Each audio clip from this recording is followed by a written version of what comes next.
Bonsoir chers amis, je suis heureux d'accueillir une nouvelle fois Coralie Delhomme. C'est la troisième fois pour son troisième livre, un livre qui est d'actualité puisque nous venons d'observer les élections qui se sont déroulées en Bavière et qui perturbent les prévisions qui avaient été faites sur l'avenir de l'Allemagne, des relations franco-allemandes depuis bien des années. Donc Coralie a écrit ce livre sur le couple franco-allemand qui n'existerait pas. Elle va nous expliquer pourquoi et ensuite, naturellement, nous engagerons le débat avec elle. Coralie, vous avez la parole. Ça marche, merci. D'abord, je voudrais vous raconter l'anecdote qui est à l'origine de la naissance de ce livre. Dans mon ancienne vie, dans mon ancien boulot, un jour, un collègue m'a dit la chose suivante, comme ça de manière tout à fait dans une conversation un peu entre collègues, quoi. Il m'a dit heureusement que l'Allemagne est là pour aider la France à se discipliner dans le domaine des finances publiques, parce que sinon on n'y arriverait pas. Et ce truc-là m'a beaucoup marqué à l'époque, et on ne s'est jamais revu, donc il ne sait pas que je lui dois un livre, mais le truc a fait son chemin. Et ce qu'on observe dans le rapport de nos élites avec l'Allemagne témoigne en effet du fait qu'il y a quelque chose comme ça, hein, l'Allemagne, quelle aubaine pour nous mener à la schlag. Bon. C'est autour de ça que j'ai réfléchi et j'ai essayé de voir un peu comment, sur les trois derniers quinquennats, comment se comportaient les présidents français vis-à-vis de l'Allemagne, et c'est vrai qu'il y a une grande continuité. Alors, avec Macron, on a eu la volonté de faire des réformes pour regagner la confiance de l'Allemagne. C'est devenu quelque chose qui revenait en permanence, hein, dans son discours. Et c'est à cette volonté de... Alors, lui, il voulait faire un deal, en fait. Hein. Il voulait d'abord assainir la situation française, enfin l'assainir de son point de vue, et obtenir qu'en échange, l'Allemagne accepte de faire le saut fédéral budgétaire, c'est-à-dire de cracher au bassinet pour mettre en place un budget de la zone euro. Voilà, bon, c'est un peu paradoxal, parce qu'en même temps, si les réformes étaient aussi conséquentes que ce que désirerait l'Allemagne, il n'y aurait plus besoin de... la convergence serait d'elle-même, quoi. Il n'y aurait plus besoin de saut fédéral. Bon, en tout cas, c'est à cette volonté de regagner la confiance de l'Allemagne qu'on doit les ordonnances Pénicaud, enfin, la énième loi travail que nous avons eue en 2017. Et derrière tout ça, il y a un petit peu l'idée de tenter de faire un agenda 2010 à la française, en se référant à ce qu'a fait Gerhard Schröder en Allemagne au milieu des années 2000, avec un paquet de lois qui s'appelle les lois Hartz, et qui ont considérablement déréglementé le marché du travail, alors que c'était plutôt le modèle allemand était quand même un modèle assez intégré et assez solidaire. Et en fait, la financiarisation de l'économie allemande, les paquets Hartz, etc., ont beaucoup néolibéralisé le modèle allemand, mais je veux dire, eux aussi souffrent de la néolibéralisation de leur modèle. Et quand on veut imiter le modèle allemand, on veut imiter ce qu'il est devenu maintenant, mais parce qu'il était avant, quoi, à l'époque où ça marchait. Bref. Donc il y a cette fascination pour les lois Schröder de 2005. Et ça, d'ailleurs, tiens, c'est rigolo, enfin c'est pas rigolo en fait. Comment il s'appelle? Sigmar Gabriel, l'ancien vice-chancelier allemand, et a été au courant du contenu des ordonnances Pénicaud avant qu'elles soient officiellement dévoilées aux Français. En réalité, il était présent au Conseil des ministres de rentrée de fin août 2017, et il a été interrogé à la sortie de ce Conseil des ministres, et il a dit aux journalistes: ah le dialogue social va bien progresser, je place vraiment de l'espoir dans ces réformes, sachant que les Français, qui sont quand même les principaux concernés, n'avaient pas encore été officiellement mis au courant du contenu des ordonnances. Donc en fait, c'est un vice-chancelier d'un pays tiers qui a été au courant auparavant et auquel on a quasiment demandé de valider le bien fondé des réformes. Enfin, bon, moi j'avais été très choquée par ça à l'époque. Mais Macron n'est pas le seul à avoir fait ça. Il y a une vraie continuité quand on regarde les déclarations d'Hollande ou les déclarations de Sarkozy sur l'Allemagne. C'est toujours ce ton énamouré, Hollande avait reçu à l'Élysée en son temps le dénommé Hartz, qui a été donc le conseiller de Schröder, qui l'a aidé à bâtir son programme de réforme du travail. Et la presse allemande s'était demandé à un moment si Hartz n'allait pas devenir le nouveau conseiller d'Hollande. Je ne sais pas ce qu'ils se sont dit dans cet entretien. Bon. Manifestement, Hollande avait besoin de recevoir des leçons de lui. Bon, et puis quant à Sarkozy, Sarkozy c'était un peu pareil. Quand on regarde la manière dont il a bâti sa campagne 2012, il faisait un peu campagne à deux. C'était Angela Merkel et lui qui se présentaient. Voilà. Donc, je suis désolée, j'en garde mes notes. Donc voilà, il y a cette fascination de l'Allemagne, alors même, comme je l'ai expliqué à l'instant, que le modèle allemand a été beaucoup dénaturé par la poussée néolibérale qui a frappé tout le monde occidental, et alors même qu'il est en crise, et ça je vais y revenir tout à l'heure, l'Allemagne ne va pas très bien, contrairement à ce qu'on pourrait croire. Ses performances économiques ne sont pas tout, mais j'y reviendrai. Et puis, alors, il y a la volonté d'imitation, mais il y a aussi la volonté de fusion. Je ne sais pas si vous avez lu dans le Figaro récemment l'article de Jacques Julliard qui disait « Osons la France-Allemagne ». Bon, il y a Richard Ferrand aussi qui a récemment prôné la mise en place d'une assemblée parlementaire franco-allemande. Alors, comme si l'Europe n'était pas suffisamment compliquée comme ça, on va en rajouter une petite assemblée supplémentaire, histoire de... Et c'est Pierre Manant qui avait bien vu ça. Il a écrit, il a donné une interview au Figaro l'année dernière et il avait eu ce mot, il avait dit les élites françaises ont un rapport bizarre à l'Allemagne, elles sont dans une sorte de transe amoureuse, on dirait qu'elles veulent épouser l'Allemagne. Et il rappelait que les Allemands étaient bien polis, mais qu'ils nous avaient déjà dit non et qu'ils l'avaient dit dès la signature du traité de l'Élysée, puisque on se souvient de ce traité qui était porté par De Gaulle après l'échec des plans Fouché, et à l'occasion duquel le Bundestag l'avait voté, mais en rajoutant un préambule unilatéral dans lequel il était dit « Nous garderons l'acquis communautaire », ce qui existait déjà comme acquis communautaire, c'est-à-dire l'Europe intégrée avait déjà commencé à se mettre en place, et nous donnons la priorité dans le domaine de la défense à l'OTAN. Donc voilà. Préambule unilatéral, c'est-à-dire qu'ils l'ont voté tout seuls. Ça a été une adjonction devant laquelle la France s'est trouvée mise, quoi. Donc c'est ce que dit Manant, et c'est vrai, il le rappelle, il dit voilà, l'Allemagne est bien polie, mais elle nous a déjà fait savoir qu'elle ne recevrait pas notre demande en mariage. Bon. Alors d'où vient cette folle passion un peu unilatérale pour l'Allemagne? Eh ben, j'ai essayé de voir comment ça se passait dans l'histoire, en fait, et c'est vrai qu'il y a une relative fascination de tout ce que la France compte de plus conservateur, en fait, pour l'Allemagne, et c'est ce que j'ai appelé le syndrome des émigrés de Coblence, parce que à l'époque de la Révolution française, les monarchistes sont allés chercher à la fois refuge et de l'aide dans l'espoir d'écraser la Révolution dans le monde allemand, qui n'était pas encore l'Allemagne, mais qui était dans le monde allemand. C'était les empires centraux.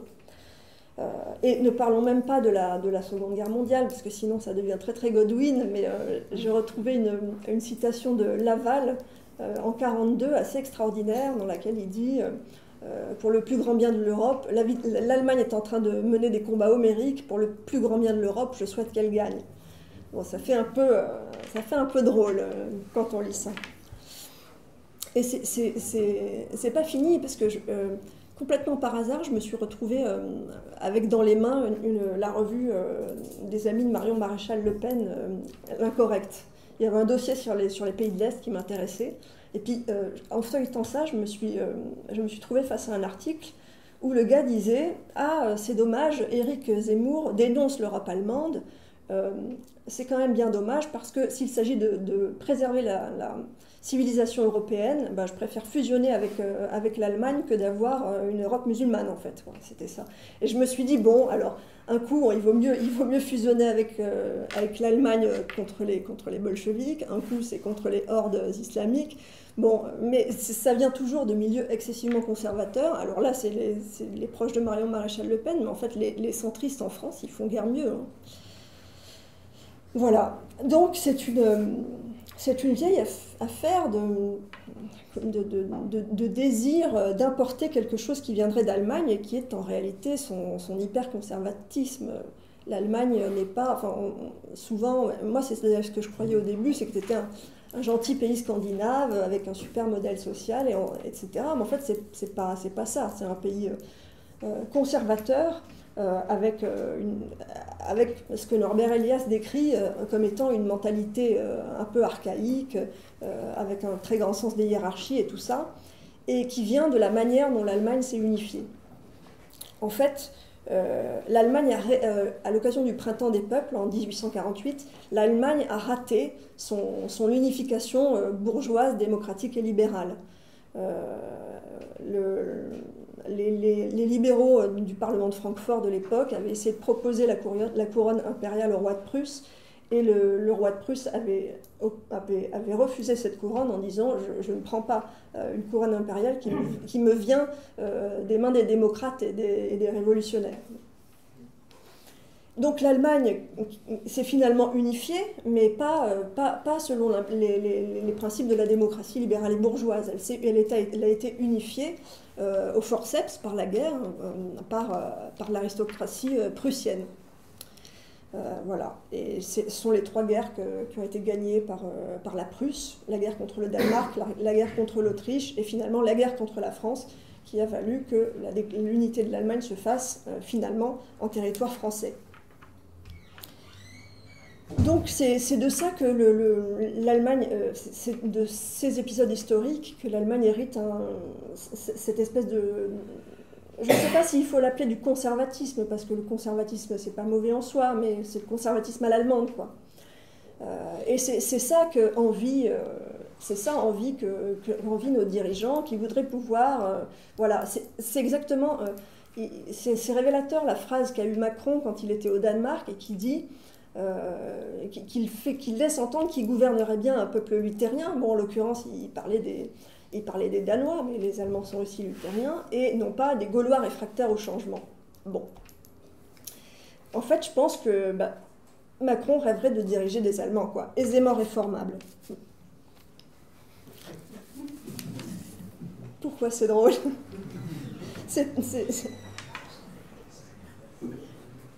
Non, mais c'est ça, mais c'est exactement ce que j'ai pu vérifier en travaillant sur le sujet. C'est que ce que me disait mon collègue, à savoir, heureusement qu'il y a les Allemands pour discipliner les Français dans le domaine budgétaire, mais il y a beaucoup de gens qui partagent cette idée, en fait. Alors, le problème, et je pense qu'il y a assez peu de gens qui s'en rendent compte encore en France, c'est que le modèle allemand, enfin celui qu'on voudrait nous faire importer, eh bien, il est en crise en réalité. L'Allemagne, c'est pas un pays qui va si bien qu'elle a été par le passé. C'est un pays aujourd'hui qui est traversé d'incertitudes.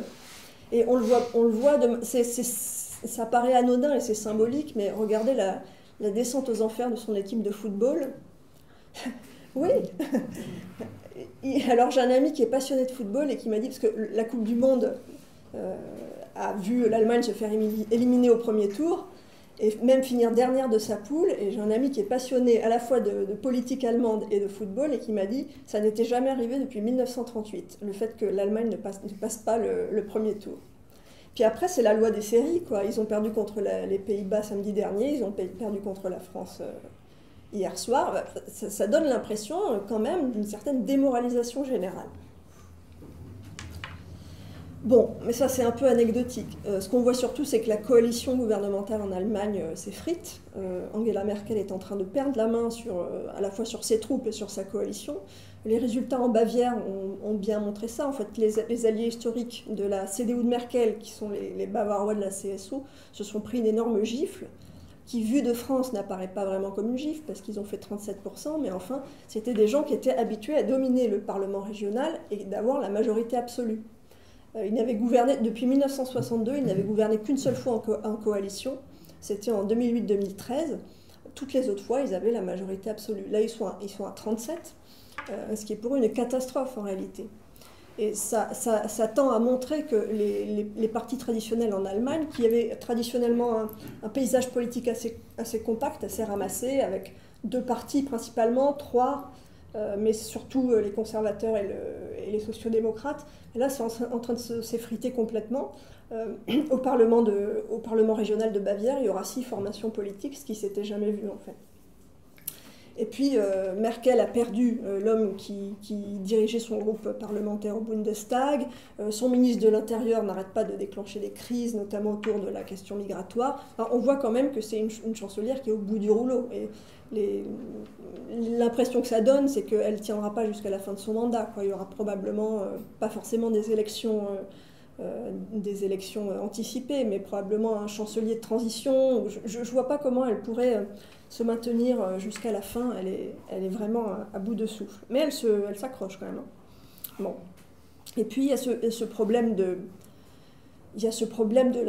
la droitisation rapide maintenant de l'Allemagne, avec la naissance d'un parti d'extrême droite qui est maintenant représenté dans 15 Länder sur 16, me semble-t-il, qui est l'AfD. Et ça, le phénomène est surtout très, très flagrant à l'Est. Et ça a rapport en fait à ce qu'on est en train de redécouvrir maintenant, à savoir que la réunification allemande ne s'est pas passée si bien que prévu. Ça a été présenté quelque chose de miraculeux, puisque ça s'est fait en un an, tout le monde était content, il y avait des scènes de liesse, mais en réalité la manière dont ça c'est pas la réunification en tant que telle qui était une mauvaise chose, c'est la manière dont elle a été faite, avec toute l'élite de l'Est qui a été mise au rencard, donc un sentiment d'humiliation. Le taux de conversion monétaire qui a été adopté entre les 2 monnaies est et ouest allemandes, qui était totalement inadapté, ce qui a d'ailleurs valu que le banquier central de l'époque démissionne. Le banquier central ouest allemand disait mais c'est complètement impossible, on va complètement détruire l'économie de l'Allemagne de l'Est. Et de fait, c'est ce qui s'est produit. Hein. Il n'y a pas eu de sas de transition pour l'unification économique des deux États.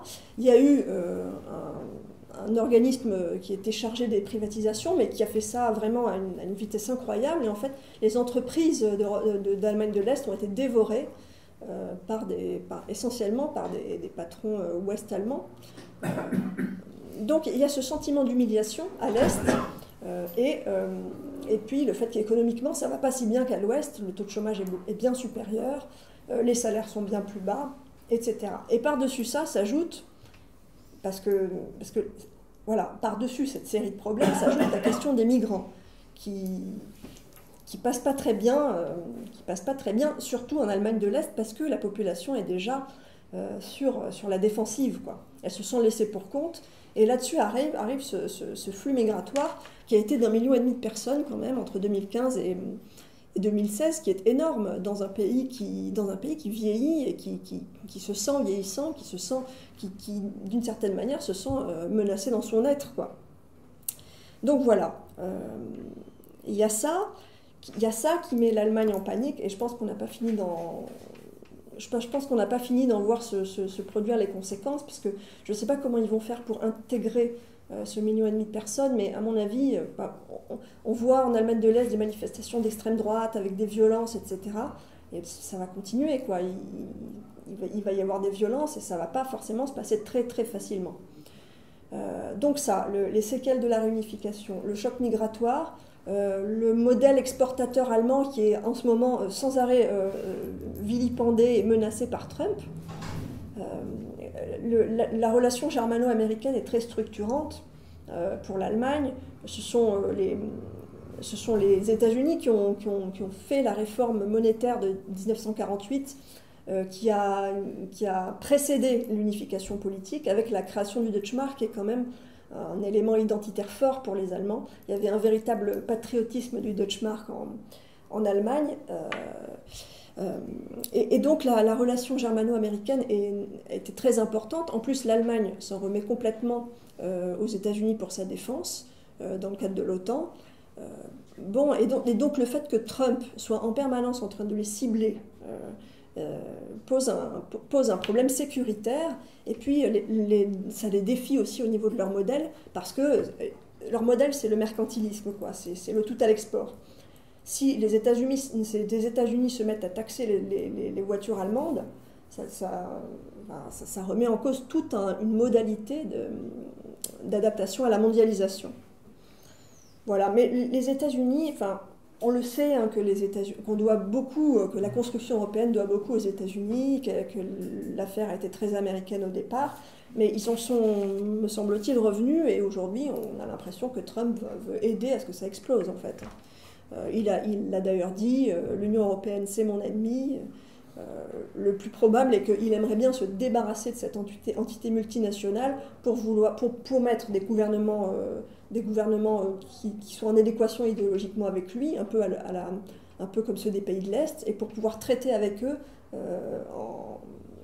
en direct, dans une relation qui serait inégalitaire, où les États-Unis seraient systématiquement en position de force. Autre chose, et ça a à voir avec ce couple franco-allemand qui n'existe pas, c'est que l'Allemagne est finalement assez seule en Europe, mais la France aussi, d'ailleurs. Bon. Mais l'Allemagne est assez seule parce que, d'abord, il y a un certain nombre de fractures. On sait qu'il y a un sentiment anti-allemand assez fort dans les pays du Sud qui date depuis la crise, en fait. Depuis la crise et la manière dont l'Allemagne a géré les choses. Et notamment, on a vu ce qu'elle a fait en Grèce, en fait. Hein, l'Union européenne, Allemagne en tête, ont défait la coalition au pouvoir en Grèce qui avait été démocratiquement élue. Mais elle l'a défait comme on défait un ennemi quand on fait la guerre, quoi. C'est-à-dire torpillé, complètement torpillé.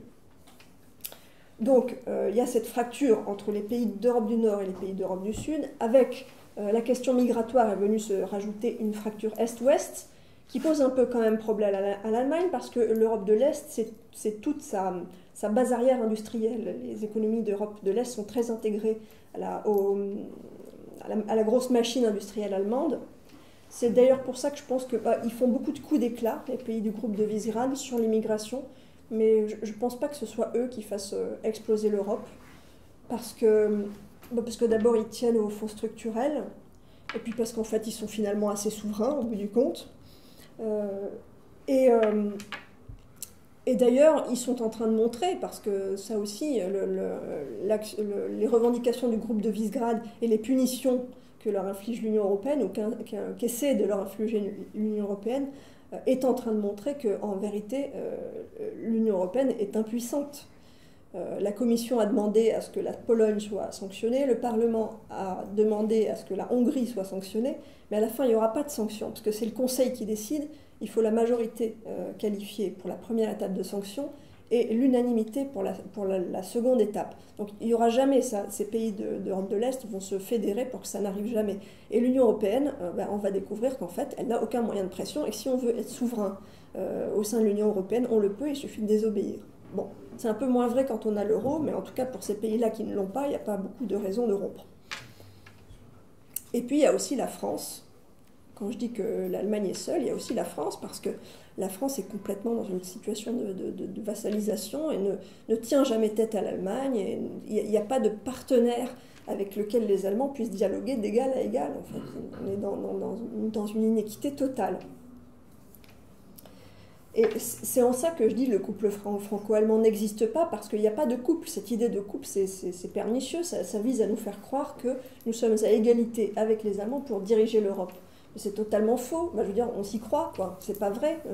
Le pays leader de fait, c'est l'Allemagne aujourd'hui, et l'Allemagne n'a personne à qui dialoguer dans une relation d'égalité qui soit saine. Bref, toute une série de raisons que je viens d'exposer et qui expliquent un peu le malaise allemand actuel, qui est sans doute plus profond que ce qu'on perçoit nous ici en France, parce qu'on a tendance à magnifier les performances économiques. Bon, ça ne suffit pas vraisemblablement. Donc on est dans une situation où on a un leader de fait qui est en train de plus trop savoir où il va, et qui n'a jamais, en plus, voulu diriger l'Union européenne politiquement. Enfin, il a voulu faire des performances économiques, mais politiquement, les Allemands n'ont pas voulu ça. Et il y a beaucoup d'articles qui sont écrits à ce sujet, et qui parlent... alors, les anglo-saxons parlent d'hégémonie réticente, c'est-à-dire une position de prééminence de fait, mais qui n'a pas été choisie. Et on lit d'autres articles qui emploient la formule de puissance sans désir, d'hégémonie fortuite, tout ça pour montrer qu'en réalité les Allemands n'ont pas voulu devenir les patrons de l'Europe, mais que ça s'est fait de facto en fait, par le fait des structures et de l'Europe telle qu'on l'a choisie. Parce qu'au départ, il y avait deux façons de faire l'Europe. En fait, il y avait la manière des gaullistes et il y avait la manière de ceux qu'on appelle les pères fondateurs, qui me semble un peu galvaudé. Ouais. Pères fondateurs de quoi? Les gaullistes voulaient faire une Europe intergouvernementale qui soit essentiellement dédiée à s'occuper des affaires de défense et de relations et de politique étrangère. Ça a été les plans Fouché dans au début des années 60 et qui ont échoué. Et en face, il y avait les supranationalistes, Schuman, Monnet, etc., qui voulaient faire une Europe supranationale dans laquelle les nations se dilueraient. In fine, c'est eux qui ont eu gain de cause. Et cette manière qu'on a choisi de faire l'Europe, qui n'était pas la seule possible, a conduit l'Allemagne à... En fait, il y a eu un double processus. L'Allemagne a utilisé l'Union européenne comme levier pour reconquérir sa souveraineté, ce qu'elle a réussi à faire, et au fur et à mesure que l'intégration progressait, la France a perdu la sienne. Donc il y a une trajectoire complètement en miroir qui fait que les bénéfices ne sont pas équitablement partagés. Le choix de l'Europe supranationale, eh bien, ça correspond davantage à la tradition politique allemande, parce que l'Europe qu'on a là, c'est une sorte de Saint-Empire, en fait, avec un ensemble de pays plus ou moins souverains, des niveaux de souveraineté plus ou moins superposés, avec des frontières un peu incertaines. Ça bougeait beaucoup, le Saint-Empire romain germanique, il a duré 900 ans et il a beaucoup varié. Et il y avait cette idée de les frontières, c'était pas tellement, c'était assez labile. Et les frontières de l'Union européenne aussi. En fait, l'Union européenne, elle a une espèce de vocation, elle affirme une vocation à s'élargir sans cesse, qui fait qu'en fait, elle n'a pas de frontières, quoi. Et donc, cette Union européenne telle qu'elle est organisée actuellement rappelle beaucoup plus la tradition politique allemande de très long terme que la tradition politique française, qui est une tradition d'État centralisé, d'État ayant fabriqué la nation, en fait. Alors qu'en Allemagne, c'était l'inverse. C'est une communauté de culture qui, peu à peu, a pris conscience du fait qu'elle était une nation et qui s'est dotée d'un État. C'est très différent. Enfin, il y a un auteur qui écrit, Alexis Dirakis, que j'avais interviewé sur mon blog, et qui explique, il vit à Berlin, c'est un Français qui vit à Berlin, il explique, l'Allemagne, elle surinvestit les communautés européennes, enfin elle surinvestit les institutions de l'Union européenne, parce que pour elle, qui est avant tout une communauté de culture, un échelon de plus, un échelon de moins, il n'y a pas le même attachement à l'État, quoi. En France, si l'État se dilue, s'il disparaît, il n'y a plus de France. Donc, il n'y a pas nécessairement la même manière d'appréhender la supranationalité. Bon, et puis le fait d'avoir fait une Europe économique et complètement dérégulée en plus, ça aussi, ça a permis à l'Allemagne de monter en puissance. À la faveur de plusieurs... alors d'abord, il y a le fait de créer un marché, ça rappelle dans l'histoire l'union douanière qu'avait fait la Prusse autour d'elle-même. C'est un peu inspiré de ça, le marché commun. Et puis, il y a eu toutes les modifications du marché commun depuis le traité de Rome jusqu'à maintenant, c'est-à-dire qu'en 1986 a été voté l'acte unique, qui a dérégulé complètement les mouvements de capitaux et de personnes, alors que dans le marché commun, les marchandises étaient libres de circuler, mais le capital et le travail étaient quand même assignés à l'échelon national. Avec le marché unique de 86, qu'on doit à la commission de Delors, les facteurs de production se mettent à circuler librement, et c'est ce qu'on avait expliqué dans notre livre que j'ai écrit avec David Kaela. Il se produit mécaniquement une forme de polarisation industrielle, c'est-à-dire que le capital productif va s'investir massivement au cœur de l'Europe, puisqu'il est, pour des raisons d'histoire économique, il est le plus industrialisé. Donc en fait, il y a eu à la faveur de la libre circulation du travail et du capital, il y a eu un phénomène d'appauvrissement de toutes les périphéries et de renforcement du cœur économique de l'Europe. Donc ça, c'est une des premières choses qui a bénéficié à l'Allemagne. Il y a eu ensuite la réunification, donc il l'a positionné, elle en a fait le pays le plus peuplé, qu'il a positionné au centre géographique de l'Europe. D'ailleurs, le centre de gravité de l'Europe n'a de cesse de s'éloigner de Paris, en fait. Bon, et puis avec ça, parce que comme on voulait encadrer de la réunification, on a fait l'euro, dont les Allemands ne voulaient d'ailleurs pas. On a fait l'euro, mais le problème, c'est qu'on a fait l'euro sur le modèle du Deutschmark. Voilà. Et donc on s'est retrouvé avec cette monnaie qui fonctionne, enfin, une banque centrale créée sur le modèle de la Bundesbank, avec une obsession pour l'inflation faible, et avec voilà, l'objectif prioritaire de la Banque centrale européenne, c'est de lutter contre l'inflation. Mais ça, c'est un besoin allemand, bien plus qu'un besoin français. L'Allemagne, d'ailleurs, d'abord pour des raisons historiques, a une phobie de l'inflation, mais elle a aussi une population qui est très vieillissante, et donc comment dire, un besoin de préserver son épargne, parce que l'épargne d'aujourd'hui, ce sont les retraites de plus tard, et le financement de la dépendance plus tard. Donc, ne serait-ce que pour des raisons immédiates de démographie, l'Allemagne a besoin d'une inflation nulle. Et depuis qu'a été créé l'euro, on n'a fait que ça, lutter contre l'inflation, mais le problème, c'est lutter contre l'inflation, il n'y en a plus. Donc voilà, on lutte contre quelque chose qui n'existe plus, et la Banque centrale européenne n'a pas, comme à l'inverse de la Réserve fédérale américaine, comme mission de veiller à un taux d'emploi et à un taux de croissance de l'économie équitable. Bon, ensuite, alors, l'Europe allemande, c'est le renforcement économique via le marché unique, l'euro, et puis il y a eu l'élargissement aux pays d'Europe centrale et orientale, ce qui fait que l'Allemagne, elle y réalise beaucoup de délocalisation de proximité, et les économies des pays d'Europe de l'Est sont très imbriquées avec celles de l'Allemagne, et ça lui permet de maintenir un coût de production faible, puisqu'elle délocalise la production de sous-ensembles en Europe de l'Est, elle les assemble chez elle met Made in Germany dessus, mais en fait c'est fabriqué avec des coûts du travail qui sont bien plus faibles qu'ils ne le seraient s'ils étaient fabriqués en Allemagne. Donc il y a toute cette série de choses, depuis le marché unique jusqu'aux élargissements, qui ont beaucoup renforcé la position allemande, sans qu'elle l'ait véritablement prémédité, parce que tout ça c'est l'effet des structures en fait. Les structures telles qu'on les a choisies produisent des effets mécaniques, et l'Allemagne s'est retrouvée dans une sorte de superpuissance européenne sans l'avoir forcément désirée, en tout cas pas désirée comme ça. Je continue bon, on va peut-être arrêter, non?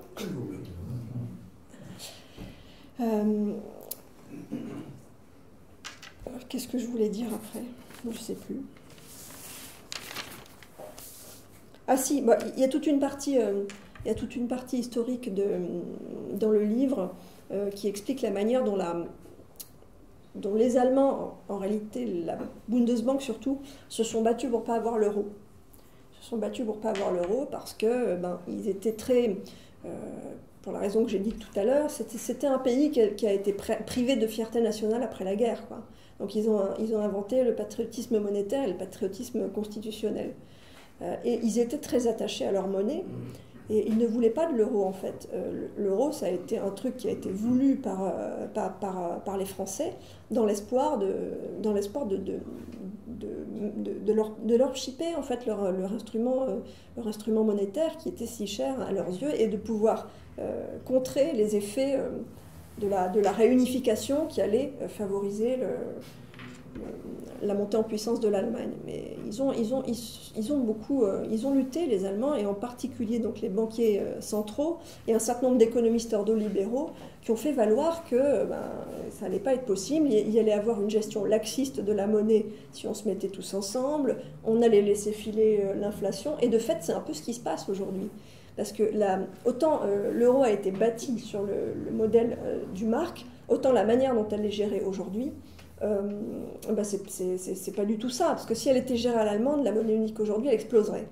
Donc la nécessité de faire vivre l'euro a contraint la Banque centrale européenne à inventer des modalités très pragmatiques en fait, d'augmentation de la masse monétaire, de rachat des dettes. Alors ça, vraiment, les rachats des dettes souveraines par la BCE, ça fait horreur aux Allemands. Lorsque la BCE a créé ces instruments de politique monétaire hétérodoxes que sont l'OMT, le quantitative easing, systématiquement, il y a eu des gens en Allemagne, des plaignants, pour aller attaquer la chose d'abord devant la cour de Karlsruhe et ensuite devant la cour de justice de l'Union européenne. Donc ça leur convient pas tellement, et c'est pour ça que je pense pas que ça va durer éternellement, la manière dont ça fonctionne actuellement, parce que les Allemands, ils sont en train de rencontrer un certain nombre de problèmes que j'ai expliqués, et ils vont avoir besoin à un moment de se retrouver entre eux pour gérer leurs problèmes allemands, quoi.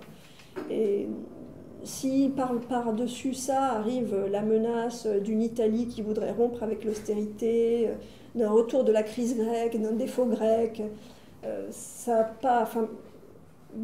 va pas être possible pour eux, quoi. Ils ont voulu, alors c'est plus tellement, j'ai l'impression que c'est plus tellement à l'ordre du jour, mais ils ont voulu imposer en 2019, le président de la Banque centrale européenne va changer, et ils ont voulu, il a été question à un moment que ce soit l'ancien banquier central, enfin l'actuel banquier central allemand.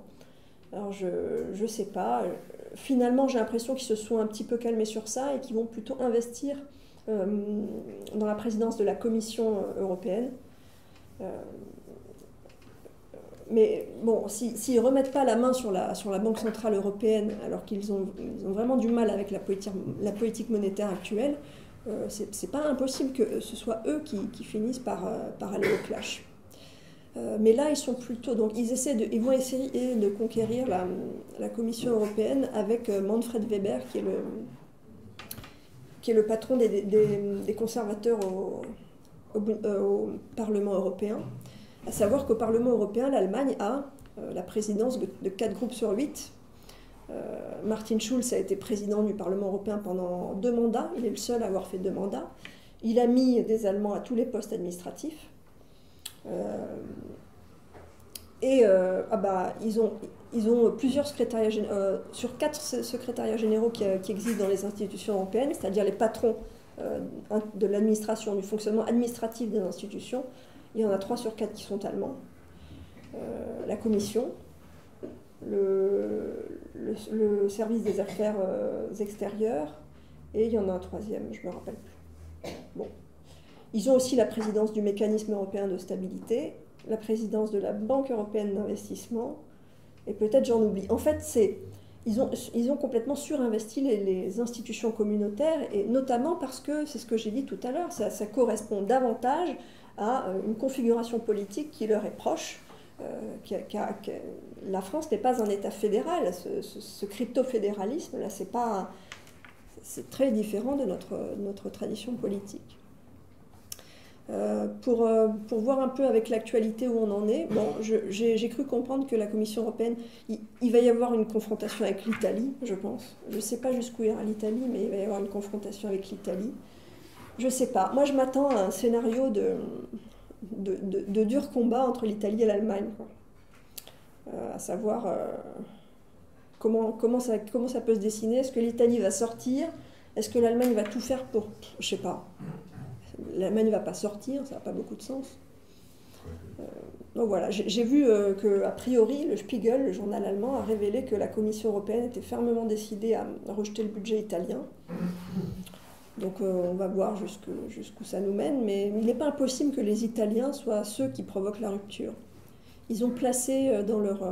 alors, au gouvernement, ils ont gardé ce Paolo Savona, qui est l'économiste eurosceptique, là, qui devait être à l'économie, qui est finalement aux affaires européennes.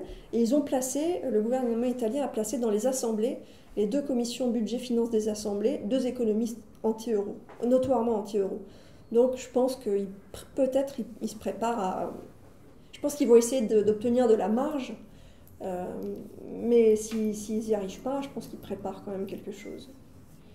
J'imagine un affrontement à venir assez dur entre l'Italie et l'Allemagne. Bon, après, je peux me tromper, je me suis souvent trompée, je croyais que la Grèce allait sortir de l'euro. Bon, les pauvres. Voilà, moi je pense qu'on peut s'arrêter là. Merci beaucoup, Coralie.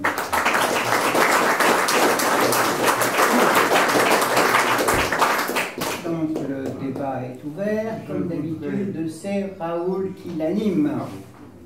Je vais me déplacer un peu. Je voudrais vous poser une question. C'est l'Allemagne qui a beaucoup insisté à l'époque de Pompidou pour faire entrer l'Angleterre dans le marché commun, n'est-ce pas? C'était appuyé par Joubert qui était anglophile, mais Pompidou m'avait expliqué, j'avais une longue conversation avec lui là-dessus, que Willy Brandt, qu'il n'aimait pas, faisait une pression extraordinaire et menaçait même de sortir du marché commun, ce qui était faux. Enfin, bon, il y a eu une pression terrible. Et l'Angleterre est entrée. Et l'effet de cela, ça a été l'abolition progressive des barrières douanières communes qui étaient constitutives du marché commun. Bon, ça, c'est très très important parce que ça a été le début de la dérive vers l'abolition de toutes les frontières de l'Europe vis-à-vis de l'extérieur, voulu par les Anglais, mais voulu au fait par les Allemands à l'époque. Voilà. Et puis alors, je ne savais pas. Oui, et puis alors, il y a une deuxième chose qui est autre chose. Vous avez la Bavière, moi, ce qui m'intrigue dans les résultats des élections, c'est que ce sont les Verts qui ont remporté. C'est pas l'extrême droite qui a fait 10%, ce sont les Verts qui ont fait 17%. C'est très mystérieux. Ah, vous trouvez ils sont en train de remplacer le SPD, en fait. Le SPD participe à la grande coalition, donc il se discrédite complètement. Tous les partis qui participent à la grande coalition sont en train de s'effondrer. Je pense que les Verts, ils sont peut-être amenés à remplacer le SPD en tant que parti de centre-gauche. Il y a aussi le fait que, comme en Bavière, l'AfD aux législatives de 2017 a fait le score le plus important de toute l'Allemagne de l'Ouest. Ils ont fait 12% aux législatives. Les Verts Non, l'AfD. Et les gens de la CSU, les cadres de la CSU, se sont mis à faire une course à droite à l'électorat AfD en tenant des propos très durs sur l'immigration. Le patron de la CSU a dit l'immigration est le problème numéro 1 dans ce pays, etc. Et cette surenchère à droite a fait peur aux électeurs les plus centristes qui sont partis vers les Verts ou vers le mouvement d'hiver droite. Il y a un mouvement d'hiver droite qui a fait un bon score aussi. Allez-y. Bonsoir. Voilà, je voudrais avoir votre avis, en fait, si on vous entend, parce que il y aurait trois possibilités pour les souverainistes aujourd'hui, soit d'attendre la désintégration, qui est possible, soit s'inspirant un petit peu des pays de l'Est, jouer sur la désobéissance au traité, parce que apparemment les pays de l'Est seraient en train de démontrer qu'on peut désobéir au traité, ou le Frexit. Il y a trois possibilités en fait. C'est plus difficile, c'est possible, hein, mais c'est plus difficile de désobéir au traité quand on est dans l'euro, parce que le choix a été fait qu'en appartenant à la zone euro, on ne pouvait se financer que sur les marchés financiers. Et les marchés financiers, et on le voit en ce moment avec l'Italie, jouent le rôle de censeur. Quand un pays essaye de gagner un peu des marges de manœuvre, les taux d'intérêt sur sa dette montent. Et les marchés, on s'en remet au marché volontairement. C'est la manière dont fonctionne l'Union européenne qui fait que les marchés ont été érigés en policiers de la politique économique des États. Et donc c'est plus difficile quand on est dans l'euro. Mais c'est possible, je pense. Moi, je pense que c'est ce qu'il faut faire. D'accord. Vous êtes plutôt favorable à désobéir au traité que le Frexit? J'y crois pas trop, moi, au Frexit.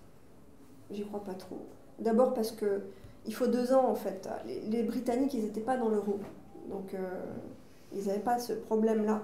Mais il faut 2 ans entre le moment où on décide de sortir et le moment où on sort. Si vous faites par l'article 50, oui. s'il n'y a pas une autre solution, c'est obligatoirement de faire par l'article 50. Bah, une sortie, Ouais. c'est comme ça. Oui. Parce que et pendant 2 ans, comment on finance notre dette? J'y crois pas trop à cette solution. En plus, la France a été à la manœuvre pour la création de tout un tas de trucs. C'est même elle qui était à l'initiative de la création de l'euro. Comme j'ai dit, les Allemands ont pas mal résisté. Je trouverais ça gonflé. Moi, je pense qu'il faudrait qu'on s'entende avec eux pour défaire, quoi. Il commence à y avoir intérêt pour eux aussi, même si ça leur a énormément profité. Si leur économie est assez flamboyante grâce à l'Union européenne, au marché unique, à l'euro, ils vont se retrouver dans une situation où à un moment ils vont perdre, parce que les pays d'Europe du Sud ne sont plus solvables, et ils sont les premiers prêteurs. Ils sont les premiers prêteurs des autres pays de l'Union européenne. Donc, si un pays fait défaut sur sa dette, ils vont casquer, hein. Nous aussi d'ailleurs. Et il faudrait qu'on s'entende, quoi, pour arrêter la casse. En même temps, je crois pas que... Hein, je vois mal Macron aller dire on arrête. Si vous partez sur le scénario de la renégociation des traités, il faut être 27 pour être d'accord.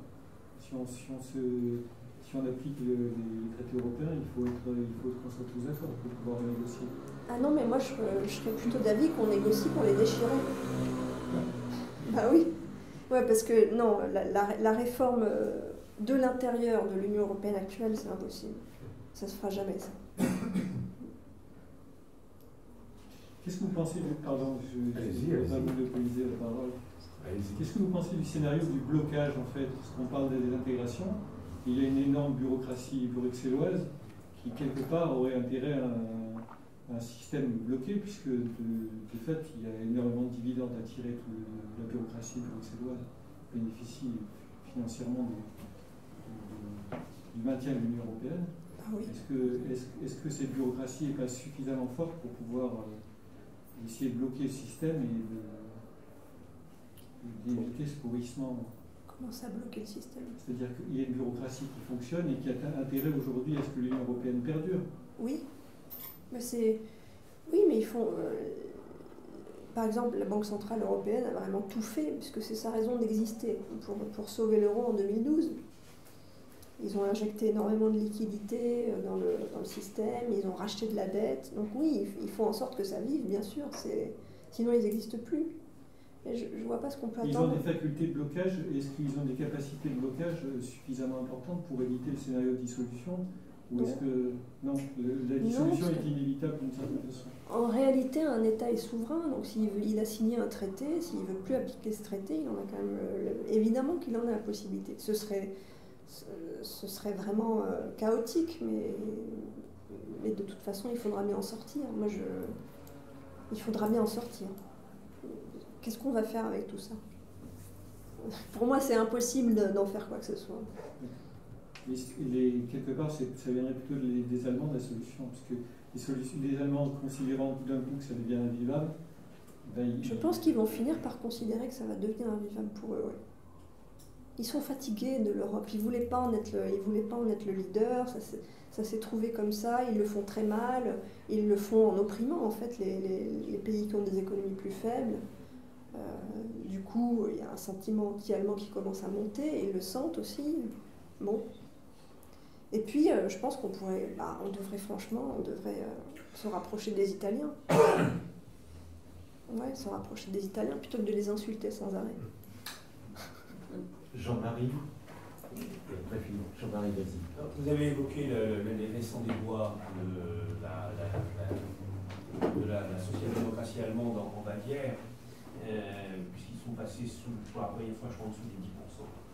Ils ont fait 9,7%. Ah oui. Ouais. Est-ce que, bien au-delà, est-ce qu'on n'a pas un phénomène, qui est d'ailleurs pas un phénomène uniquement allemand, j'aurais presque envie de dire presque européen, de la remise en cause des partis de gouvernement, quels qu'ils soient, et en même temps d'un fractionnement de plus en plus fort de pratiquement toutes les forces politiques. Parce qu'il y a eu quelques semaines, maintenant on n'en parle plus, il y a eu l'affaire Sarah Wagenknecht au sein de Die Linke, qui a quand même été quelque chose qui a profondément marqué ce mouvement. Elle a même créé avec Oscar Lafontaine, qui a un itinéraire tout à fait passionnant hein, dans la vie politique allemande. Quelque chose dont on ne sait pas trop, c'est pas un autre parti, c'est plus ou moins un mouvement ou une association, on ne sait pas quoi. Mais en tout cas, il semble quand même qu'il y a une crise de la représentation en Allemagne et une crise de la social-démocratie allemande, mais qui est la crise de la social-démocratie européenne. Ben Quand oui, on parce regarde que les Hollandais, ils sont tombés à un score. la social-démocratie européenne, elle fait la politique néolibérale. Le centre-gauche, le centre-droit, c'est pareil. D'ailleurs, Macron les a fusionnés. La meilleure chose de Mme Merkel, c'est pas finalement la faiblesse de ses partenaires ou de ses adversaires. Parce que pour qu'elle tombe, il faudrait qu'il y ait une coalition qui vienne la remplacer. Et même au sein du CDU, on ne voit pas qui pourrait prendre la place. Donc est-ce qu'elle ne va pas simplement peut-être elle peut durer faute de... Oui, peut-être, faute de chancelier de rechange. Peut-être. Et après? Après, il y aura des élections. Vous savez, on trouve toujours. Je sais pas, Wolfgang Schäuble, peut-être. Faites-nous rêver. Philippe. Oui, mettre en bien deux faits. Les épargnants allemands sont lésés par des taux d'intérêt très faibles. Oui, c'est vrai, c'est vrai. Très lésés, et ça peut avoir un impact. Ah oui, ça c'est... le cas de la Bundesbank, qui est une banque systémique. Et si jamais... La Deutsche Bank, oui. Ah, ça pourrait être un événement, oui. Si la... Je crois que l'Allemagne serait obligée de nationaliser cette banque. Bah oui, ça pourra, oui. Contre les traités. Ce serait magnifique, ça. Ah, Ils seraient obligés de violer toutes les règles pour sauver leur banque. Oui, ça, ce serait magnifique. Rappelez-vous de la phrase inoubliable de Juncker disant que la démocratie ne saurait prévaloir contre les traités. Ah oui. Non, mais il y en a plein des phrases historiques. Il y a un commissaire allemand qui a dit au sujet de l'Italie que si jamais il dérapait, il faudrait marcher sur Rome. Alors, ça montre l'état d'esprit des Allemands. Puis des fonctionnaires européens.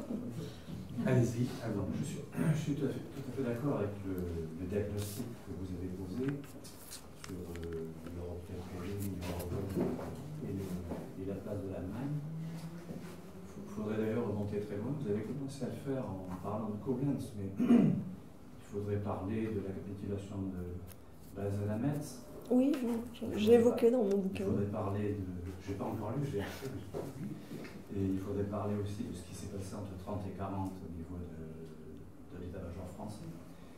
Il faudrait parler aussi de la nullité totale des classes dirigeantes françaises, notamment de sa bourgeoisie, qui capitule sans condition devant le capitalisme allemand. Bon, voilà. Donc, moi, je suis tout à fait d'accord avec votre... Non, mais moi, je suis d'accord. On dit la même chose, en fait. Je voudrais vous interroger sur l'avenir. Et là, j'ai une petite divergence. Je ne pense pas que l'Allemagne, qui profite largement du système, il faudrait quand même rappeler deux chiffres qui sont en soi. Je pense que vous les citez dans votre ouvrage. Comment dirais-je, l'excédent commercial allemand de 250 milliards d'euros aujourd'hui. Oui.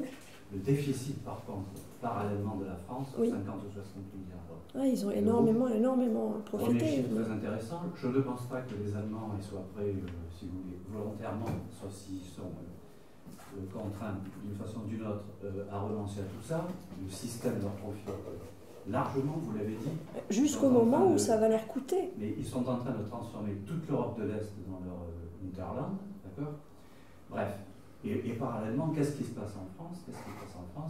Depuis la mise en place de l'euro, la place de l'industrie dans le PIB est passée de 23% à 12%, et il n'y a pas de raison que ça s'arrête. Bon, vu le courage extraordinaire de nos classes dirigeantes, encore une fois. Alors, je ne suis pas sûr que l'Allemagne soit prête à renoncer à l'Union européenne, qui leur profite complètement. Et je ne suis pas sûr non plus que les États-Unis soient fortement contrariés par ce qui est en train de se passer. Je n'en suis pas sûr. Je pense qu'ils veulent. Il ne faut pas oublier qu'il y a, oui. aux États-Unis, comme ici, comme en Allemagne, vous avez deux catégories. Il ne faut pas mettre la classe dirigeante dans un seul même panier. Vous avez plusieurs tendances dans les classes dirigeantes, notamment dans la structure du capital. Vous avez un capital largement financiarisé multinational, puis vous en avez un autre qui est encore national. Bon. Et il y a une lutte actuelle, si vous voulez, entre les deux parties de cette bourgeoisie que ce soit aux États-Unis ou que ce soit dans d'autres pays européens. Donc à mon avis, je ne pense pas, si vous voulez, que les États-Unis sont mécontents de ce qui est en train de se passer en Europe, premier point. Et donc, je pense qu'ils vont... Ça leur sert, cette affaire-là, si vous voulez. Donc, tant que l'Europe, évidemment, dit nous sommes dans l'OTAN. Hein, bon, et je n'ai pas entendu dire qu'il y ait des grandes évolutions là-dessus. Je ne compte pas du tout sur la France, malheureusement, hein, pour contester cette affaire. D'autant plus que la deuxième puissance industrielle en Europe, ça n'est plus la France, c'est l'Italie. Et je pense que la seule façon... Alors je suis tout à fait d'accord avec vous sur le fait qu'il faut mettre fin à ça le plus vite possible si on veut que ce pays continue à exister. Le problème, c'est que je ne vois pas tellement les classes dirigeantes françaises prendre la tête de ce mouvement. Et peut-être que la seule solution que nous aurions, je ne vois pas non plus les pays de l'Est, hein, qui profitent largement du système, vous l'avez dit, je suis parfaitement d'accord, tous autant qu'ils sont. Donc je ne vois plus qu'une possibilité, effectivement, vous l'avez évoqué, une possibilité de contestation de tout ça, c'est l'Europe latine. Voilà, donc l'Italie, l'Espagne, le Portugal. Plutôt l'Italie, l'Espagne, ils sont très européistes. Hein. Pour l'instant. Pour l'instant. Et ils ont voté le contraire il y a quelque temps. Maintenant, il faut voir. Hein. Donc malheureusement, je ne vois pas très bien, je le regrette, je suis le premier à le regretter, mais je ne vois pas très bien les classes dirigeantes françaises s'opposer à ce qui est en train de se passer.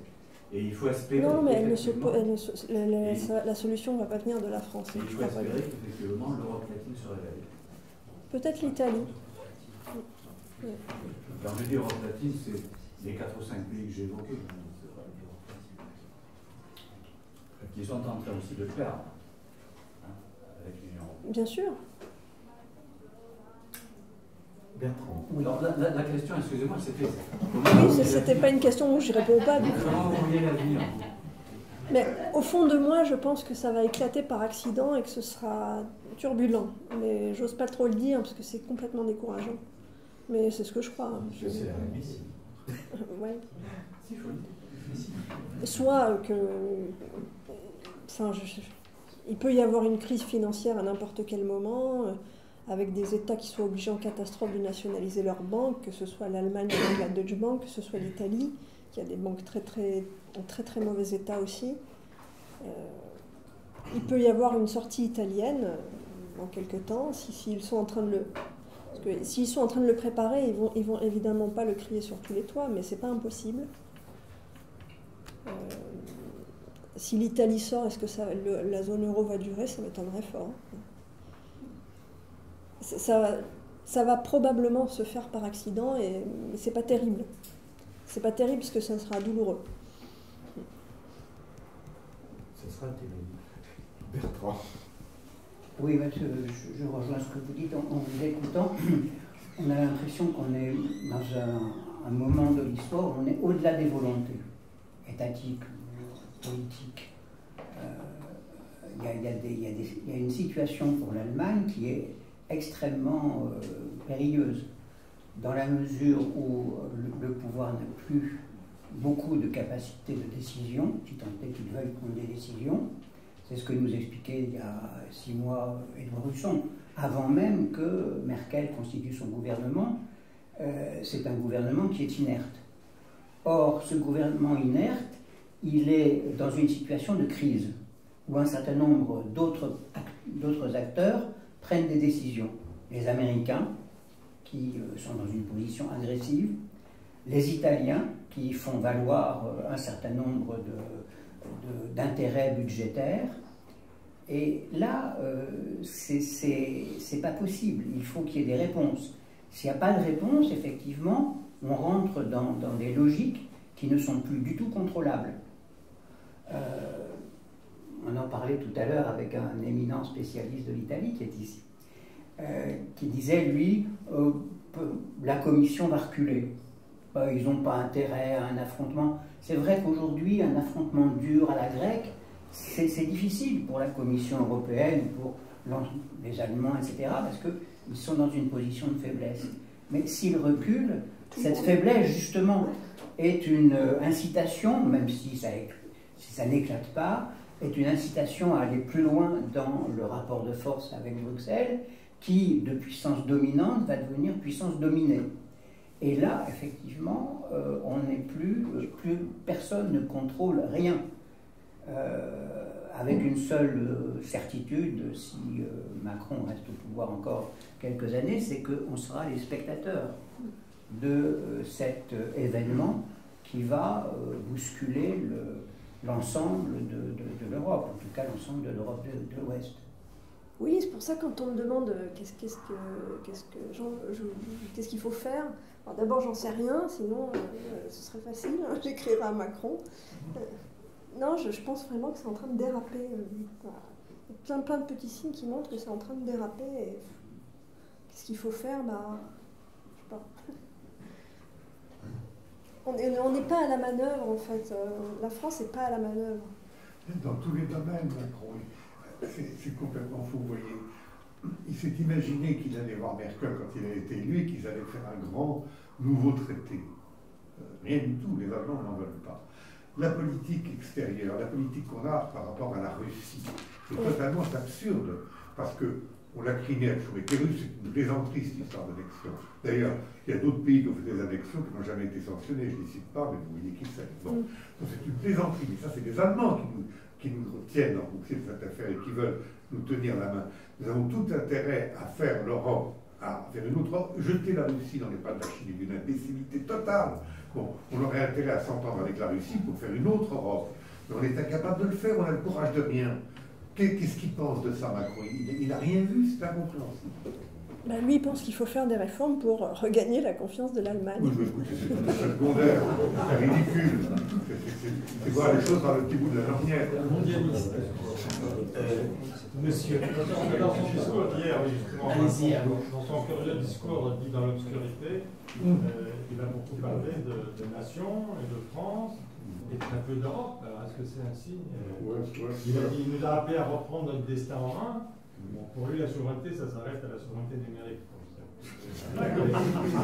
Et c'est tout de même, il y a quand même une petite tendance dans ce Je sais pas. Wow. Macron.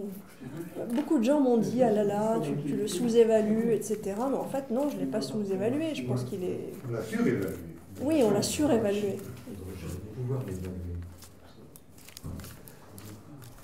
Vas-y. Oui, moi j'avais une question par rapport à ce que vous avez dit sur les marchés tout à l'heure. C'est justement en disant, finalement, Bruxelles n'a peut-être pas besoin d'agir, notamment vous l'avez dit aujourd'hui, en direct, dans une fondation politique, c'est effectivement ce qu'on peut avoir, surtout à 6 mois des élections européennes, et ce qui est assez prudent vis-à-vis de ce que font les Italiens. En revanche, les marchés, vous disiez tout à l'heure, jouent le rôle de police. Oui. Que Bruxelles pourrait ne pas jouer en essayant de rétablir les choses. Il faut regarder cette chose, à mon avis, d'assez près. Parce que le cas italien est intéressant. La dette publique italienne n'est détenue qu'à 30% par des non-résidents italiens. Ils ont fait beaucoup d'efforts depuis une dizaine d'années, ce n'est pas le cas de la France, pour réduire très fortement la part de leur dette publique détenue par des non-résidents.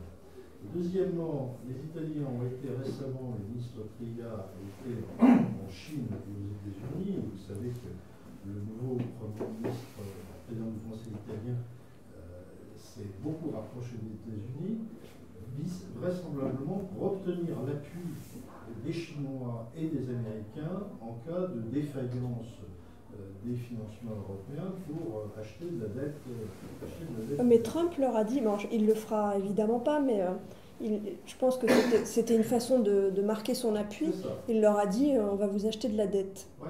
Et les Chinois, c'est une manière de donner son appui. Les Chinois qui ont beaucoup plus aujourd'hui de moyens d'agir sur les marchés financiers, parce qu'ils ont des excédents absolument énormes au plan financier, semble-t-il, ont eu des paroles assez réconfortantes vis-à-vis des idées.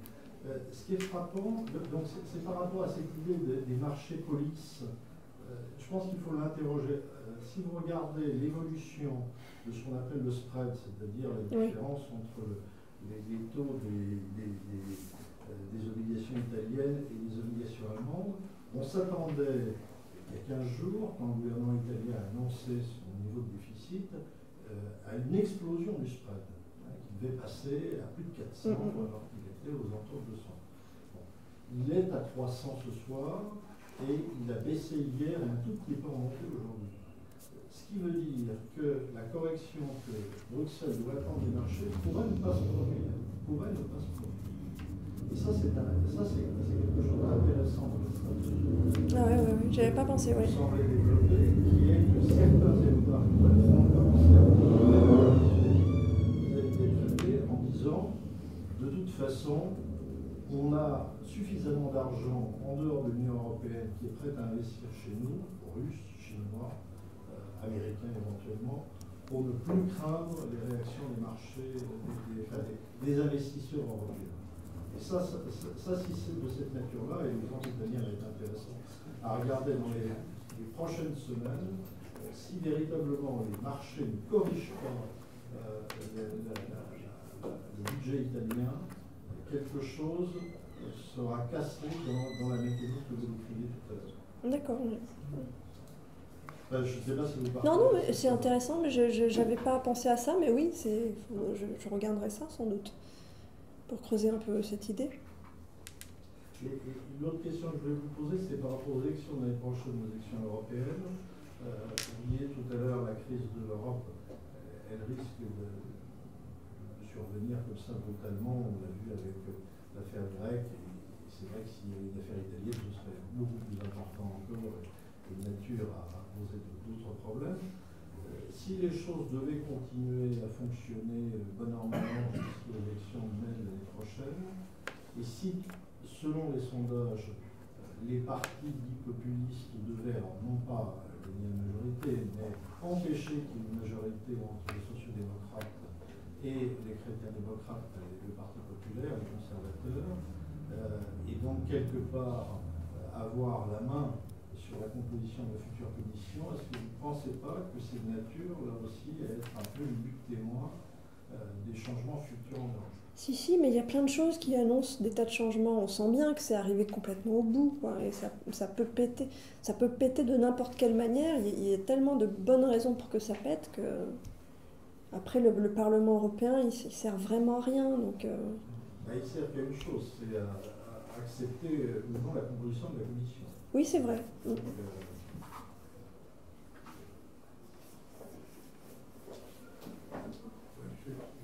allez-y. Moi j'essaie de... Enfin, d'abord, je suis lorrain, donc j'ai un nom allemand, ce qui est quand même le cas de pas mal de gens en France. Bon.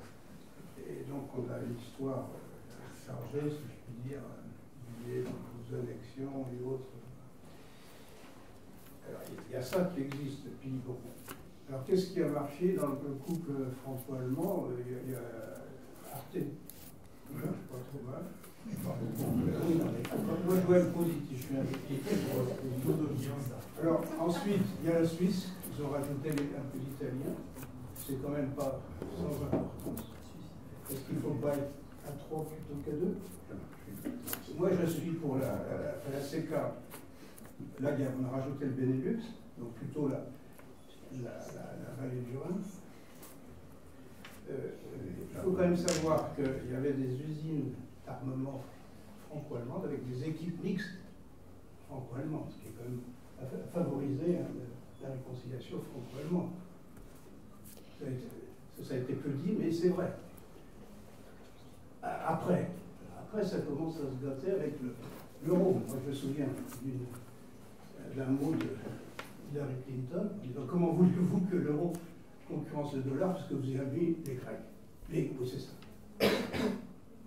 Alors, et puis alors il y a cette expansion délirante avec des pays de l'Est, quelques îles, paradis fiscaux de Méditerranée, même les pays baltes.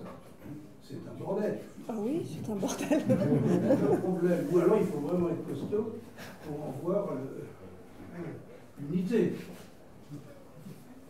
Donc, voilà. Puis il parlait récemment de faire entrer aussi l'Albanie, tiens. C'est vrai que ça manquait. Le Kosovo aussi, c'est bien ça. Est-ce qu'il ne faut pas revenir à des configurations qui ont un sens avec des droits, par exemple, aux pays fondateurs? etc. Oui, mais dans quelle configuration? Parce que si on reste dans une configuration supranationale, même si on est dans un cadre plus restreint, c'est quand même une atteinte à la démocratie. Ah oui, un égale un, déjà, entre hommes et femmes, est-ce qu'il y a vraiment l'égalité, en fait, etc. Moi, je pense peut-être du supérieur. Voilà, il y a des différences, mais il n'y a pas forcément un égale un, etc. Moi, je n'ai jamais forcé les enfants, j'ai pas le droit à l'IVG, etc. Il y a quand même des... C'est vrai. Donc, l'égalité en disant les laitons, c'est pareil que les... Je ne sais pas, les Français, ça me paraît absent. Il y a des différences de rémunération, d'histoire, de machin, de choses. Donc il faut reconnaître les différences culturelles, tout ce qu'on veut entre les différents pays. Et à commencer par les 6 premiers. Mais ça devrait surtout être... Ils sont restés 22 ans, tout ça. Ça devrait surtout être de la coopération intergouvernementale pour préserver les souverainetés. Dans un cadre supranational, les souverainetés sont attaquées, donc ça ne peut pas marcher. Mais on oublie que l'article 2 du traité de Rome dit que c'est une Europe des États. Ça, personne n'en parle. Mais c'est une Europe des États, c'est ce qui est écrit. On s'en fiche. Le marché commun a beaucoup évolué, il n'est plus du tout ce qu'il a été. Le charbon à l'acier, c'était Bertrand. La référence au pays fondateur n'a plus de sens, puisque cette Europe-là était une Europe de la guerre froide. Oui. Les questions géostratégiques étaient déterminantes, ce qu'on a oublié. Mais on était dans une logique de terreur nucléaire, d'équilibre des forces nucléaires, etc. Toutes ces données-là ont complètement disparu. Et d'ailleurs, le ciment de ce qu'a été l'Europe des prétendus pères fondateurs, c'était ça, c'était la peur du rouge. La peur de la déferlante de chars qui, comme l'a expliqué 25 fois le général gallois, ne seraient jamais partis de leur pays d'origine. Parce que c'était trop compliqué, parce qu'il valait mieux, si on voulait emporter le morceau, faire une stratégie de type nucléaire, de menace nucléaire. Mais donc les relations ont complètement changé. Les pays fondateurs, de toute façon, c'est la petite RFA, c'est tout, qui nous servait de glacis. C'était la fonction de la RFA, c'était de nous servir de glacis. Et nos missiles Pluton, qu'on a tous oubliés, tiraient à 300 km, c'est-à-dire dans l'Allemagne, au cas où cette Allemagne aurait été envahie par des chars qui se seraient d'ailleurs trouvés dans un milieu urbain, ce n'était pas du tout les plaines russes, n'est-ce pas? Donc l'Allemagne servait à quelque chose. Et on était dans un rapport de supériorité militaire, stratégique, par rapport à eux. Mais tout ça complètement, et d'entente, c'était un jeu complexe, d'entente avec l'Union soviétique pour justement maintenir la division de l'Allemagne en l'État. Voilà. C'était peut-être pas très gentil, mais c'était comme ça. Parce que notre sécurité de nation tenait à cela, justement, à ce jeu complexe avec les soviétiques et avec les Allemands qui étaient gentiment placés, pour une fois dans l'histoire, très bien placés par rapport à l'adversaire soviétique. Tout ça a disparu, c'est fini, c'est un autre monde, les rapports de force sont différents. L'Allemagne a énormément changé aussi. L'Allemagne réunifiée, c'est plus la même. C'est une Allemagne très différente, sans aucune puissance militaire. C'est, voilà, et avec, comme vous le disiez, un pouvoir qui se paralyse en ce moment, et comme le disait Édouard Husson il y a quelques mois, dans ces conditions-là, dans ces circonstances-là, l'Allemagne a tendance à se disloquer. Et le mieux, c'est de ne pas s'en mêler, de les laisser faire, au lieu de vouloir découper encore, comme on a tenté de faire, d'intriguer. Il faut les laisser faire.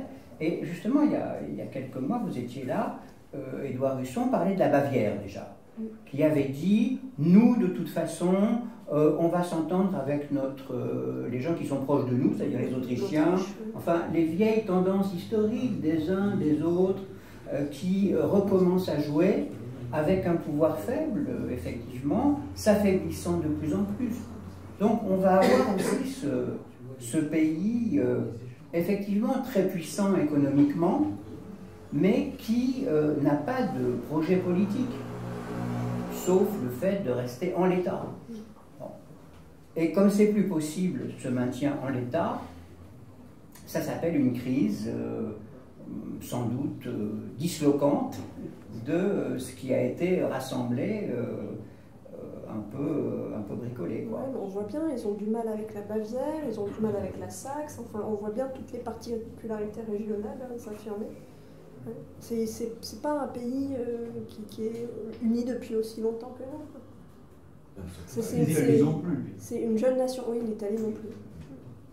Mais j'ai l'impression que l'Italie, ils refont un peu leur unité sur le dos de l'Union européenne. Là. Ils sont en train de se ressouder pour affronter la bête. Juste quand même, par rapport à ce que dit Bertrand, il y a quand même la réconciliation franco-allemande. Moi, mon grand-père est parti aux États-Unis pour pas nous faire le saucisse militaire, etc. Non, mais ça, ok, bien sûr, mais là, personne... c'est quand même un résultat concret de la CK, voilà, à travers un projet économique. Vous savez, c'est comme toujours en politique étrangère, ces relations sont toujours lourdes d'arrière-pensée. Il y a les discours officiels, et puis il y a les intérêts nationaux. Et Coralie cite dans son livre un des ouvrages de Pierre Maillard, qu'on a reçu au mercredi de la Nargue, les petits champs, qui était le conseiller diplomatique du général de Gaulle et qui était un spécialiste de la relation franco-allemande. Et il a vécu justement toute l'histoire des relations franco-allemandes à l'époque d'Adenauer. Ça a été un des hommes clés. Et il raconte très bien tout cela. Et que les démonstrations d'amitié sont une chose, et puis les calculs d'intérêt sont là parce que c'est de l'histoire qui pèse, c'est des rapports de force qui évoluent, et pour le général de Gaulle, c'était comme pour Adenauer et les Allemands d'ailleurs, c'était ça qui était important. C'était les intérêts nationaux, comment on allait s'arranger pour qu'ils coïncident aussi longtemps que possible. Bon, mais ne parlons pas de réconciliation, de choses sentimentales. Il y a eu un amour de l'Allemagne, notamment dans les élites intellectuelles de notre pays, au moment où les relations étaient les plus exécrables, c'est-à-dire dans une grande partie du XXe siècle. L'université a été kantienne, hegelienne, heideggerienne, on lisait les auteurs allemands, on aimait la philosophie allemande, on l'enseignait dans les lycées et on se faisait la guerre. Donc ce sont deux choses complètement différentes. Les relations entre les peuples, leur culture, leurs philosophes et les relations politiques sont deux choses différentes. Bon. Quand ça peut coïncider, tant mieux, mais en général, ça ne coïncide pas. Mais aujourd'hui, il y a plus grand monde qui s'intéresse à l'Allemagne. Il y a des proclamations d'amitié très emphatiques, mais alors, les gens ne connaissent pas très bien. Enfin, moi-même, on m'a jamais spécial. C'est en travaillant sur l'Europe que j'en suis venue à m'intéresser à l'Allemagne, mais on m'a jamais rien enseigné sur l'Allemagne. Il y a une sorte d'indifférence.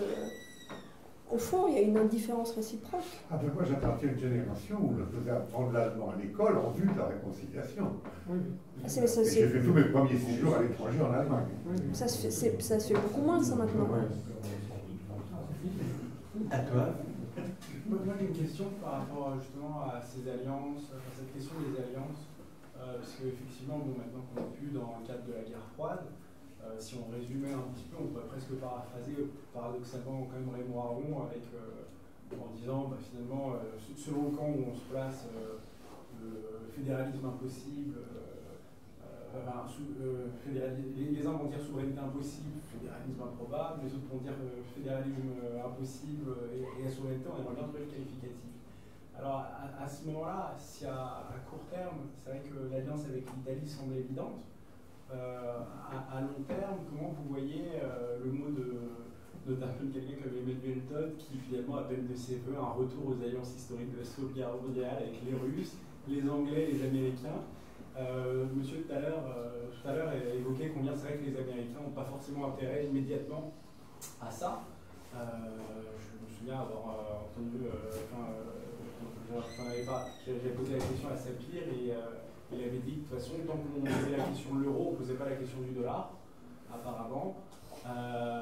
Mais c'est vrai que l'Italie le poids du vieillissement va peut-être peser à long terme, tandis que quand on regarde chez les Anglais ou chez les Américains, on voit que les jeunes reviennent dans des thématiques où l'État, ça leur semble important, des choses comme ça. Alors voilà, je me demandais comment vous voyez les alliances dans le jeu court, dans le jeu long, et comment vous voyez du coup ce retour. En fait, la question c'est, voilà, je suis présidente de la République, donc il faut que je résolve tous les problèmes. Ou plus, comment vous comprenez ce contraste entre les intérêts de court terme et les dynamiques de long terme, parce que Martin Renouvelin évoquait les phénomènes d'inertie, les affinités historiques, etc. C'est vrai que... moi je pense qu'il faudrait qu'on parle avec tout le monde en Europe en fait. On est en froid avec les Anglais parce qu'on veut leur faire payer le Brexit, alors que moi je trouve assez admirable cette façon de respecter le verdict populaire. Ils iront au bout, ça paraît maintenant assez clair. Bon. On est fâché avec les Anglais, on est fâché avec les Russes, on est fâché avec les Italiens. Macron insulte les Polonais. Enfin, c'est invraisemblable. Alors que, moi, l'idéal, ce serait de parler avec tout le monde et d'être dans des relations souples. Un peu à géométrie variable. Sur tel sujet, on parle avec tel pays, sur tel autre sujet, on parle avec tel autre pays. Je vois pas d'Europe... Je pense qu'il faudrait une Europe intergouvernementale avec des projets circonscrits à géométrie variable, avec un groupe de pays qui est ici et les pays qui veulent, exactement ce qui s'est fait avec Airbus, avec la coopération dans le domaine de l'énergie atomique. Tout ça, ce sont des projets qui ne réunissent pas les 28, les 27. En fait, c'est des projets qui ont été lancés par un groupe d'États, puis petit à petit, il y a d'autres pays membres qui se sont associés, mais en pleine possession de leur souveraineté. C'est une adhésion volontaire, c'est pas... Mais tout le monde n'a pas forcément d'affinité à traiter avec la France, réciproquement. Je sais pas moi, si les Tchèques n'ont pas grand-chose à nous dire, on n'est pas obligé de se dire des trucs. Je suis d'accord, mais du coup, avec qui discuter en priorité, quoi. Est-ce que vous avez une piste, vous, personnellement, est-ce que vous avez des choses qui vous semblent plus probantes que d'autres? Ou est-ce que, parce que voilà, au moins on est tous d'accord sur quand on entend Julliard ou Le Coucher dire que voilà, on va aller fusionner les deux, on va dire complètement les mecs. Mais après, c'est vrai que la question des alliances est quand même assez floue, je trouve. Mais d'alliance dans quel but, en fait La question des alliances dans quel but? Parce qu'on sent que j'évoquais la façon dont l'Angleterre ou les États-Unis pouvaient retourner vers un discours, alors on l'appelle comme on veut, souverainiste, national, étatique, c'est selon, mais il n'est pas... si en plus on regarde avec les questions historiques, quoi, j'ai pas l'impression que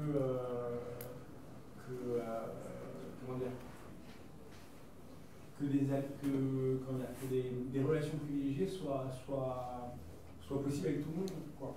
Mais elles ne sont pas forcément possibles avec tout le monde. Mais d'abord, il y a les pays les plus proches, l'Italie, l'Allemagne. Il y a une amitié franco-allemande qui est intégralement à revoir. La Grande-Bretagne, tous les pays d'Europe latine. Et puis de toute façon, la France a la vocation à parler avec bien plus de monde que ça. Il y a tout l'espace francophone, il y a la Russie. En fait, la question que ce que je ne comprends pas dans la question, c'est alliance, pourquoi faire? On peut être allié avec tout le monde, avec des degrés d'intensité plus ou moins nourris, mais... Pardon, je vais faire quelque chose de précis pour recouvrir une souveraineté plus efficace. Parce que le paradoxe, c'est que je ne sais pas jusqu'à quel point... la France me paraît avoir moins de marge de manœuvre que les États-Unis pour ce qui est de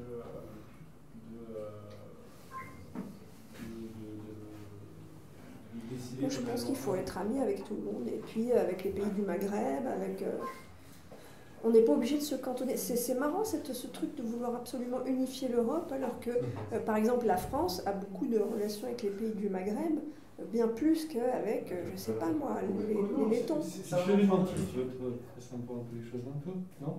Ah oui, moi je suis passée par là. Il y a, je me permets, il y a une question là. Après, j'ai déjà parlé, donc je serai très, très rapide. 2 minutes. Si j'ai connu, même pas 2 minutes. Ce que je voulais dire surtout, c'est que vous me paraissez largement sous-estimer la puissance de l'Allemagne. Sous-estimé? Qui est en, oui. Ah, je pense qui pas. est en train de réarmer, au passage, d'accord? Ouais. Et qui, effectivement, c'est une puissance économique, c'est une puissance d'influence sur tout l'Est et tout le Nord de l'Europe. Donc je crois qu'il faut quand même être réaliste sur ce qui est en train de se passer. Je pense pas du et tout je suis que... tout à fait d'accord avec vous sur le fait, par contre, que la France a quand même un certain nombre de choses à faire valoir, et notamment en Afrique, en Amérique latine, en Asie, etc., et qu'elle ne doit pas effectivement se limiter à l'Europe. Et il y a aussi, effectivement, ça a été dit, la possibilité de travailler avec les Russes, hein, qui ne demandent que ça. C'est d'ailleurs ce qu'avait proposé, rappelez-vous, en 89, avant de dégager Gorbatchev. Hein, et les Américains ont complètement renié leurs paroles. Hein. On n'élargira pas l'OTAN, on élargit. Oui, vous serez les bienvenus dans une... Puisque vous vous démocratisez, vous serez les bienvenus en Union européenne. On a vu ce que ça donnait. Donc, voilà. Donc, sans vouloir être atteint, enfin, donner l'impression d'être atteint par une parano germanophobe, hein, bon, faut être réaliste, quoi. On a en face de nous maintenant une puissance qui compte, quoi. Mais ça, c'est certain. Il ne faut pas oublier que même Hollande... Et vous savez, mon livre, il est sous-titré « Comment l'Europe est devenue allemande ». Donc je ne pense pas que je sous-estime... Il ne faut pas oublier que, pour finir, même Hollande, ça ne nous étonnera pas, voulait discuter avec les Allemands pour que le siège permanent à l'ONU soit donné à l'Europe. C'est encore à l'ère du temps, ça se discute encore actuellement. Vous savez que en pleine amitié franco-allemande entre De Gaulle et Adenauer, quand le général de Gaulle a choisi de nucléariser la défense française, Adenauer a dit « c'est contre nous que vous faites ça ». C'est intéressant. Si on bombarde l'Allemagne, on va en prendre un peu. Hein. C'est intéressant, c'est intéressant. Philippe, puis on s'arrêtera peut-être après Philippe. Tu voulais dire quelque chose? Oui, il est bien de pouvoir discuter avec tous les pays composant l'Union européenne, même en cas dissolution. On a parlé de la Pologne, mais le comportement de la Pologne depuis son entrée dans l'Union européenne est très problématique dans la mesure où ce pays se comporte comme le cheval de Troie des États-Unis. Oui, c'est vrai. Sa russophobie est un obstacle à ce que nous établissions, nous, Français, une bonne relation avec. Non, oui, c'est vrai, oui, c'est vrai. Mais ce dont je parlais, c'est de la fois où Macron, depuis je ne sais pas quel autre pays, qui n'était d'ailleurs pas la Pologne, a dit au sujet du gouvernement polonais, les Polonais méritent mieux. Et ça, moi, franchement, c'est pas des choses à dire. Il faut, sans vouloir forcément instaurer une relation privilégiée avec la Pologne, quand même, un gouvernement élu, et ça témoigne quand même d'un certain mépris pour le verdict des urnes, quoi. C'est un gouvernement qui n'est pas forcément très sympathique, mais il est élu. Et dans le rapport avec la Russie, on va voir si le gouvernement italien accepte la reconduction des sanctions vis-à-vis de la Russie, ou s'il refuse de la reconduction des sanctions vis-à-vis de la Russie, c'est important aussi. S'il refuse, s'il accepte, c'est de renouveler ces sanctions. Oui, je sais bien. Et ils ont l'intention de ne pas les renouveler, de ne pas voter. On espère bien. Ouf. C'est nous qui devrions ça. Un très mauvais service aux Russes. Énormément. Bon, il va falloir qu'on s'arrête parce que là, on est en train d'enclencher des sujets de politique internationale. Il y aura naturellement d'autres débats. On voudrait qu'il y ait un débat sur la politique américaine. On aura bien d'autres invités. On pourra reprendre toutes ces questions dans les mois qui viennent. Nous nous interrompons 15 jours à cause des congés scolaires. Nous reprenons début novembre avec Kevin Boucault-Victoire qui nous présentera son livre sur Orwell. nous recevrons également dans le courant du mois David Kella, que Coralie a élogieusement cité dans sa conférence. Voilà, à très bientôt. Merci Coralie.